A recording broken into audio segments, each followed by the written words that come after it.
Pardon, Paul Biya. Pardon. Donnez-moi une seconde chance. Donnez-moi une seconde chance.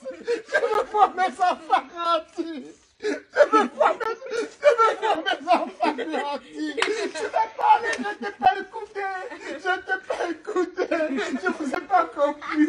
Pardon, Samuel Eto'o. Pardon, Samuel Eto'o. Je vois mes enfants grandir. Je vois mes enfants. Arrête, c'est un traître. Prison. Je vois mes enfants grandir. Pardon, je n'ai plus jamais d'insulté Paul Biya. Le gros de ta maman, Paul Biya. Je t'emmerde, Paul Biya. Tu es noyau, tu es maudit, tu devrais pour rien en faire, Paul Biya. À cause de tout ce que tu as fait. Pardon, donnez-moi une seconde chance.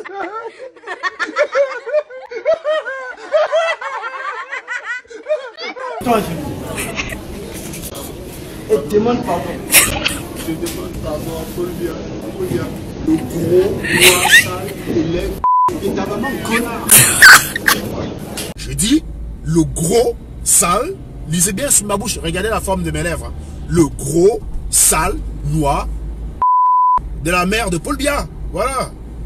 Franchement, s'il y avait eu le cardinal dessus, on se serait passé d'avoir un crétin pareil comme président. Franchement. Vous avez cherché des problèmes à ma famille. C'est pas politique, hein. Vous avez parlé d'une femme qui n'a jamais fait de la politique.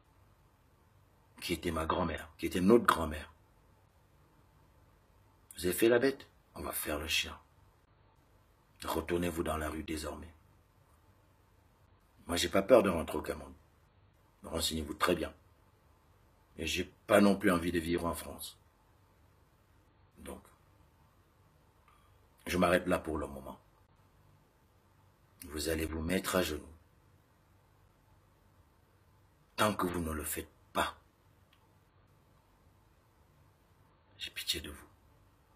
Je m'arrête là pour le moment. Anango, c'est à vous que je parle. Je m'étais attaqué injustement à la famille présidentielle.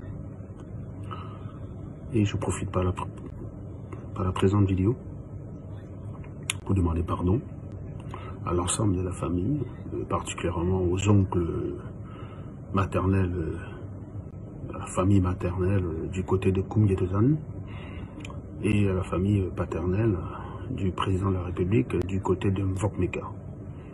Je suis conscient que certaines attitudes de ma part ont pu les peiner. Je tiens quand même à rappeler qu'en novembre 2018, dans une mouvance révolutionnaire très prématurée, et désormais d'ailleurs regrettée, nous avons naïvement émis des vœux de changement. L'un de ces changements correspondait à un changement à la tête de nos institutions. En effet, nous avons été bernés par un homme dont nous ignorions complètement la roublardise et les intentions cachées. Cet homme nous déclara avoir gagné les élections en nous annonçant des résultats, sans preuve bien évidemment, auxquels nous avons cru, a priori, sous réserve de confirmation. Aujourd'hui, on essaie de relier à Kamto, j'ai Kamto, je m'excuse, hein, le professeur Maurice Kamto, président élu de la République du Cameroun. C'est à ce titre, moi j'en suis convaincu. Après vous, vous avez le devoir de le traiter. Je suis journaliste, je dois... Voilà, moi à titre personnel, je ne peux qu'être cohérent. Si je défends aujourd'hui la victoire, si je défends aujourd'hui Maurice Kamto, c'est parce que je suis convaincu à 100% et je l'ai démontré qu'il a gagné. Ce direct avait pour but de démontrer par des faits scientifiques, exactement comme j'ai démontré la victoire de Kamto. Je n'ai aucun doute sur la victoire de Kamto parce qu'elle est scientifiquement prouvée. C'est la raison pour laquelle vous ne me verrez jamais dire que Biya a gagné. Même si demain je deviens Sardinat, je vous préviens, même si demain je deviens Sardinat, boum, je ne vais jamais dire que Biya a gagné. Jamais. Le Conseil constitutionnel avait débouté d'ailleurs cet imposteur, mais à l'époque nous étions obnubilés, je dois dire drogués et complètement fous, mieux. Nous étions complètement tarés, limite zinzin, de croire en sa victoire sans la moindre preuve, au point de douter de cette auguste représentation que sont les sages du Conseil constitutionnel. Il y a la preuve que le Cameroun n'est pas une démocratie, voilà. Donc arrêtez donc de dire que c'est une démocratie. Pourquoi vous connaissez la Constitution? Vous êtes malade? J'ai fait combien de directs ici pour vous expliquer la Constitution? J'ai fait combien de directs ici pour vous expliquer la Constitution? Donc pour moi la victoire, moi je ne suis pas, je suis un scientifique qui ne peut pas remettre en question quelque chose qui est scientifiquement prouvé, non. Et désormais d'ailleurs regretté, nous avons naïvement émis des vœux de changement. L'un de ces changements correspondait à un changement à la tête de nos institutions. En effet, nous avons été bernés par un homme dont nous ignorions complètement la roublardise et les intentions cachées. Comment peut-vous voir aujourd'hui en train d'attaquer Maurice Kamto au détriment de Paul Biya qui est là depuis 37 ans? Pendant 2 ans, nous attaquions Biya ensemble.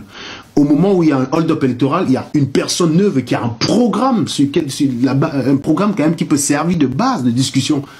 Je vous entends être plutôt en train de l'attaquer lui, et pas celui qui nous a mis dans cette merde-là. Je ne comprends pas. Et donc, les arguments que j'avais étaient tellement insuffisants que j'en suis arrivé à la seule conclusion qui s'imposait, c'est la tribune Maurice Kamto qui gêne. Et donc, Maurice Kamto, quand il arrive au tribunal en disant ça, il met le doigt dessus. Il dit en fait que vous me reprochez. En fait, vous me reprochez quoi? Vous me reprochez quoi autrement que le fait que je sois Bamileke? On n'a jamais essayé de discuter de son programme avec lui. Les femmes même d'ailleurs, qui sont victimes de violences au Cameroun, très souvent, qui sont victimes de plein de choses.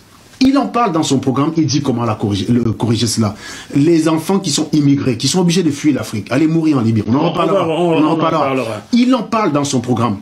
Quel est le problème? L'eau potable, l'absence, l'électricité, la circulation, les accidents, les hôpitaux. L'agriculture, quel est le seul point que Maurice Kamto n'aborde pas dans son programme? Et citez-moi un seul point qu'il aborde et qui relève de l'utopie. Je veux bien qu'on discute là-dessus, qu'on dise « Ah, son programme, oui, c'est beau sur le papier, mais c'est irréalisable. » Je veux bien, mais je n'ai vu personne débattre là-dessus. Considérons donc que son Excellence, M. Paul Biya, président de la République, était illégitime et par conséquent président par effraction de notre point de vue, nous nous sommes permis d'avoir des propos méprisants à son égard. Je le regrette. Ces propos m'ont poussé dans une surenchère de provocation à m'attaquer à la mère du président de la République du Cameroun, son Excellence Paul Biya. Conscient que cette action inconsciente de ma part a pu peiner les membres de la famille du président de la République, c'est sans hésiter que je me présente humblement à elle dans le but de présenter mes sincères excuses. Excuses d'autant plus valables que le fondement de ce combat était malsain, une voie sans issue, car basé sur un grotesque mensonge d'un homme bipolaire sans direction et à la solde d'un groupuscule de truands tapis dans la diaspora, des coupeurs de route en version 2.0. Comment ai-je pu me retrouver avec ces gens? Seule la folie passagère, sans vouloir me dédouaner de mes actes, est en même de l'expliquer. Veuillez croire, chers membres, du côté de Koumie Total et Mvokmeka, en l'expression de mon profond respect, dans l'espoir que cette demande trouve un écho favorable. Serge Anango.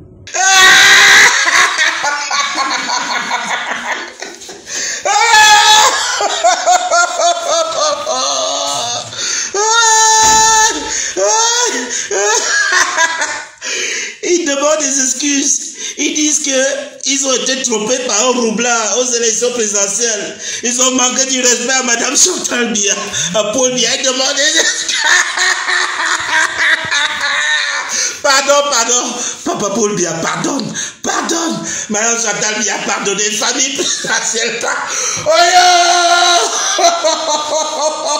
Celui qui va crever le plafond, c'est un jeune toxicomane au nom de Serge Anango qui va alors s'en prendre aux parties intimes de la mère du président. Ce n'était pas sauvage, c'était bestial. Si l'un des petits-fils de cette dame dont on a insulté les entrailles, Raymond Bar Mekamba, dans une colère strangulante, s'empresse de dire à Monsieur Anango qu'il ne mérite aucun pardon. Pour lui, son crime, les injures à l'endroit des parties génitales de la mère du président, c'est pire qu'un crime de sang. C'est ce Serge Anango qui avait cassé et détruit le serveur de l'ambassade du Cameroun. Je dis bien, c'est Serge Anango. C'est lui qui a détruit et cassé le serveur de l'ambassade du Cameroun. On peut comprendre que l'ambassade, c'est une maison commune. Ce Serge Anango avait insulté les entrailles. C'était ordurier. Il avait insulté la mère du président Paul Biya, qui vous a nommé, vous, ambassadeur. Vous voulez envoyer quel message? C'est toujours pour pacifier. Il faut rappeler aux Camerounais que la mère du président n'a jamais fait politique. Elle n'a jamais fait carrière en politique. Elle ne connaît même pas comment ça s'est passé. Surtout pauvre maman, surtout pauvre mère, était couchée là où elle était couchée. Dans la folie légendaire, après avoir pris quelques kilos de cocaïne, Serge Anango s'est permis d'insulter la mère du président. Mais il faut rappeler aussi, cette mère du président est mon arrière-grand-mère. Donc quand vous avez insulté la mère du président, est-ce que vous connaissez le nombre de personnes que vous avez blessées? Serge Anango, l'ambassadeur peut faire ce qu'il a fait, moi je ne peux jamais vous pardonner. Il dit jamais, au grand jamais. Au grand jamais, parce que vous ne savez pas ce que vous avez fait. Vous avez insulté la maman d'une communauté. Vous connaissez ce que ça veut dire? Vous connaissez ce que ça veut dire, ces gens-là. Vous insultez les entrailles. Vous insultez les parties génitales de la main d'un chef de l'État. Et l'ambassadeur vous reçoit en pompe. Et dès qu'il finit de vous recevoir, on met sur les réseaux sociaux. Ils pouvaient même vous recevoir. Ça passe incognito. Les gens ne sont pas au courant. Vous mettez ça sur les réseaux sociaux. C'est pour envoyer quel message? Ce que j'en pense, je préfère ne pas le dire. Mais il faut être fort pour encaisser de tels niveaux d'injures. Allez, à très bientôt. Mon commentaire. Le gars va lire. Il va lire. On accuse déjà le gars d'avoir cassé le serveur de l'ambassade. On va mettre sur lui les fausses accusations. Il va lire. On ne blague pas avec le régime de Biya. Le gars va lire sur la paume de ses mains et sur les nuages. Il va lire. C'était mon commentaire. Ciao.